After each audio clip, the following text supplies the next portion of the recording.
ಬೆಳಗಾವಿ ಚಿತ್ರಣ ಬದಲಿ ಆಗ್ತದೆ. ನೀವು ನೋಡ್ತಾ ಇರಿ, ಇವತ್ತು ರಿಂಗ್ ರೋಡ್ ಅದು ಅಕ್ವಿಷನ್ ಪ್ರೊಸೆಸ್ ಎಲ್ಲ ಸ್ಟಾರ್ಟ್ ಆಗಿದೆ.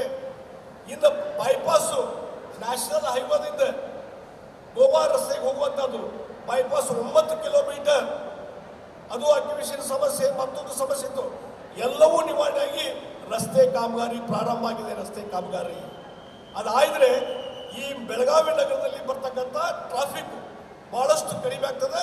ಹೀಗಾಗಿ ಹೊಸದಾದಂಥ ಒಂದು ವಾತಾವರಣ. ರಿಂಗ್ ರೋಡ್ ಆದಮೇಲೆ ಇನ್ನೂ ಒಂದು ಬಹಳ ಬದಲಾವಣೆ ಆಗ್ತದೆ.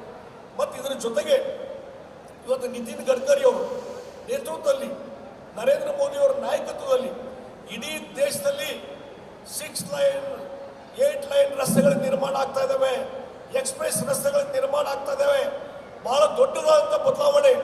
ಅದಕ್ಕೆ ಒಂದು ಉದಾಹರಣೆ ನಮ್ಮ ಬೆಳಗಾವಿಗೆ ಸಂಬಂಧಪಟ್ಟಂತೆ ಹೇಳೋದಾದ್ರೆ, ಬೆಳಗಾವಿಯಿಂದ ಹುನಗುಂದಿಂದ ರಾಯಚೂರು ಸುಮಾರು 300ಕ್ಕೂ ಹೆಚ್ಚು ಕಿಲೋಮೀಟರ್ ಏನಿದೆಯಲ್ಲ, ಇವತ್ತು ಅಕ್ವಿಷನ್ ಎಲ್ಲ ಮುಗಿದು ರಾಮದುರ್ಗ ಭಾಗದಲ್ಲಿ ಕಾಮಗಾರಿ ಸ್ಟಾರ್ಟ್ ಆಗಿದೆ, ರಸ್ತೆ ಕಾಮಗಾರಿ. ಬಹುಶಃ ಇನ್ನೂ 1.5-2 ವರ್ಷದಲ್ಲಿ ಆ ಒಂದು ರಾಯಚೂರು ಬೆಳಗಾವಿ ಎಕ್ಸ್ಪ್ರೆಸ್ ಹೈವೇ ಅದು ಮುಕ್ತಾಯ ಆದರೆ ನೀವು ರಾಯಚೂರಿಗೆ ಬರೀ 2 ತಾಸದಲ್ಲಿ ಹೋಗ್ಬೋದು, 2 ತಾಸದಲ್ಲಿ.